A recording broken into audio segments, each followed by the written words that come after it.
TNPSC தேர்வுக்கா தமிழ்நாட்டோட பாதுகாக்கப்பட்ட இடங்களை ஈஸியா ஞாபகம் வச்சுக்க ஒரு சிம்பிள் கைடு இது. இவ்ளோ பேரையும் எப்படி ஞாபகம் வச்சுக்கிறது ரொம்ப கஷ்டம் இல்லையா? அதுக்கு ஒரு சூப்பர் வழி இருக்கு, பார்க்கலாமா? நாம இந்த 4 விஷயத்தையும் ஷார்ட்கட்டோட பார்க்க போறோம். தேசிய பூங்காக்கள், புலிகள் காப்பகங்கள், அப்புறம் சரணாலயங்கள். சரி, முதல் பகுதிக்கு போலாம். தமிழ்நாட்டோட தேசிய பூங்காக்கள்.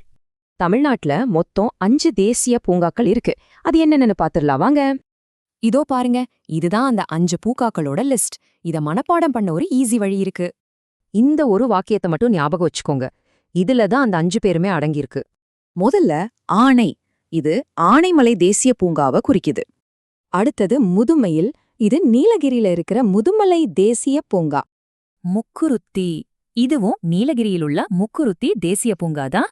கிண்டியில், இது நம்ம சென்னையில இருக்கிற கிண்டி தேசிய பூங்கா. கடைசியா மன்னாரை, இது மன்னார் வளைகுடா கடல் தேசிய பூங்காவை குறிக்குது. ஓகே, அடுத்தது பகுதி 2. இப்ப நாம புலிகள் காப்பகங்களை பத்தி பார்க்கலாம். தேசிய பூங்காக்கள் மாதிரியே நம்ம மாநிலத்துல 5 புலிகள் காப்பகங்களும் இருக்கு.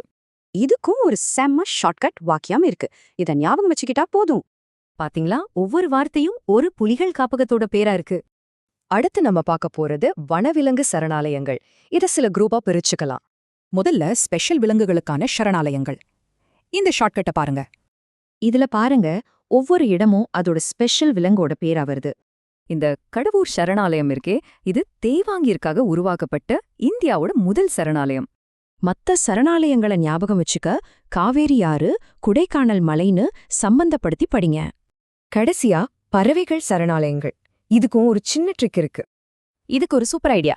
பேனோட முடிவை பாருங்க, குளம்னு முடியறது, குடின்னு முடியறதுன்னு பிரிக்கலாம். மத்த ஃபேமஸ் சரணாலயங்களை ஞாபகம் வச்சுக்க இந்த ஒரு வாக்கியம் போதும். இந்த ஷார்ட்கட்ஸ் மூலமா தேர்வுக்கும் படிச்சாச்சு, நம்ம மாநிலத்தோட இயற்கை வளத்தையும் தெரிஞ்சுக்கிட்டோம் இல்லையா?